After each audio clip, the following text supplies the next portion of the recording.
I believe we tailors and the fashion designers out there, we are the ones limiting ourselves from pricing what we are worth. I'm going to be giving you 3 methods that you're going to be using to charge your clients, and it's going to work out fine. I'm using all these methods for my business, and it is really, really helping me out right now. During this session, this season that everybody's complaining, hey, I'm just sewing, no charge, no savings and all that. I'm able to save very well, and I'm able to charge my clients the way I'm supposed to, and I'm getting my money, because at the end of the day, that is what we are after. It is about the money. You cannot be working every day and not seeing the results of the work. No.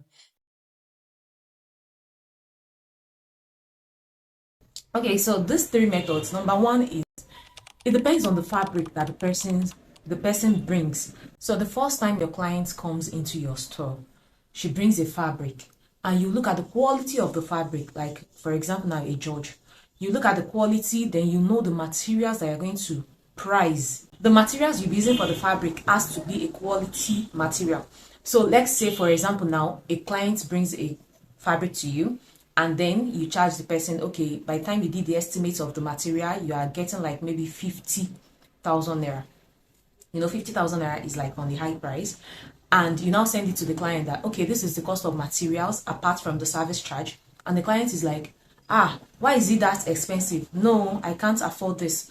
This material itself is not even material that I bought. Like, they even gave me the material. The material is cheap. How can I be spending 50k on one particular fabric? That will determine you pricing, okay, this is my service charge. But if a client brings a cloth and you send, okay, this is the estimate of the materials, only material excluding the service charge, you now send it to the client, this is 50,000 naira, and the client is like, okay, 50,000, no problem.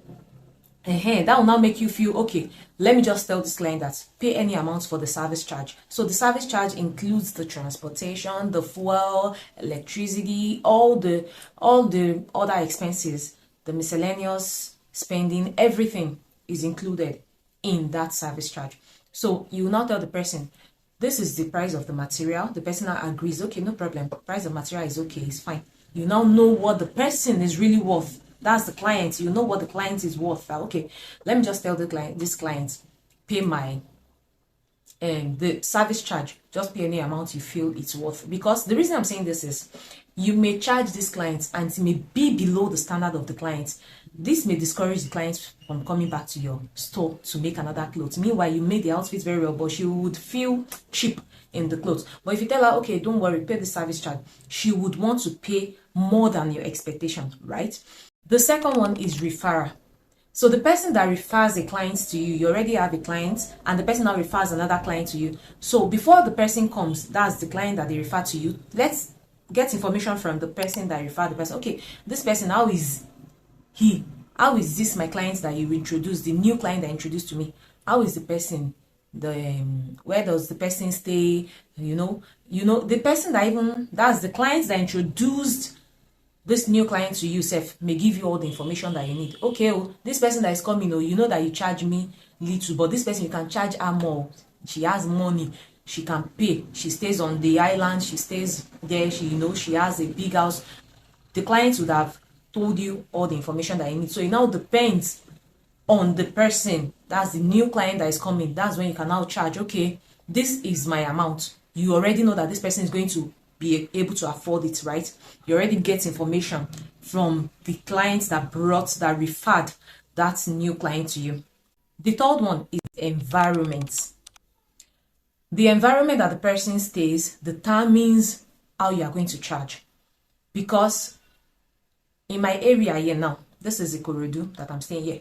You can't compare the person that is staying here to the person that is staying in Banana Island. You understand? So if a client is coming from Banana Island, you will know that, okay, this client that is staying in Banana Island is not just an ordinary client. Let me charge this amount. The reason is, if you go below the expectation that they're expecting, like a client now makes clothes of 100 or 200k outside, and you are calling like 5,000, 7,000, it will look somehow to the client.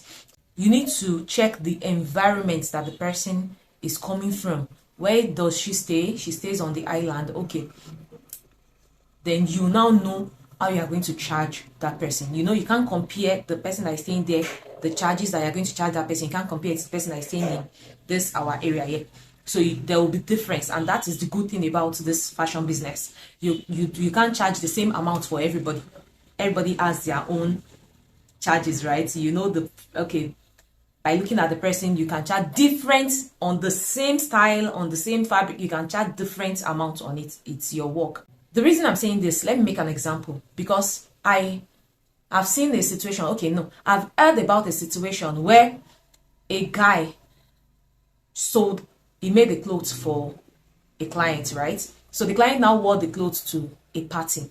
When the client now got to the party, so another person, that's a rich man, now saw the clothes on the man's body, and he was like, wow, I love this, your outfit, who made it for you? So the client now introduced that rich man to the guy, and the rich man now got to the guy's store, and he now told him, okay, this is the fabric I want to make this outfit for me. How much are you going to charge for the outfit? And the guy said 7K. And he was like, did you say 7 or 70K? The guy said, it's 7,000. And he said he had to call that man that introduced him to the guy, that, are you sure this is the person that made that clothes for you that I saw on your body? Because I don't understand why this person is charging me 7,000. The least amount of the clothes I have ever made, that's the least, though, is 100K. So it makes higher price. So he was like, how can you be charging me 7,000 for this? You know, he felt insulted. That's why I said, depending on the person that comes, the first time, you know, you are sewing clothes of 7,000, and somebody now comes, you now start collecting one customer alone, you are collecting 100,000. My dear, what else do you want? Even if it's once in a month or once in 3 months that person is bringing the clothes, you already have like a client that is giving you this money at this specific time. You know, that money itself is easy to save. But if you have already limited yourself, the first time, forget it. The person may not bring clothes again. Meanwhile, your work is worth what the person wants, but because the price is very cheap, it would feel insulted. Okay, so what I'm trying to say here is, as I said earlier in the beginning of the video, look at the person, their worth, the price of material, everything I've said since. Just follow all the steps, and trust me, it's going to work out fine for you. And there's a situation whereby if you go and charge, that's why I said the materials, I've given you all these points that you are going to be using when you are charging your clients. Because there is a situation whereby a friend of mine said she just told the woman, just bring any amount that you feel this cloth is worth. She did not even charge material or anything. She just said, okay, don't worry, just pay any amount. And the person gave her 500 naira, like 500 naira. So be mindful, use all these methods. First charge materials, send it, okay, this is the amount of materials. Even the material itself, it has to be like quality ones. You can't start a business with somebody and using a cheap material. You have to buy the ones that are quality, so that the person will know your worth. That's the first time, you understand? Even continuously, it has to be quality material. Let them know you for your worth. Let them know that, okay, if you go to this person's place, this is the amount that she charges, but forget it, you love your clothes. So my clients know me for that. They would tell me, you charge, but no, when I want to sew expensive clothes, I bring it to you because I know that you do the best thing.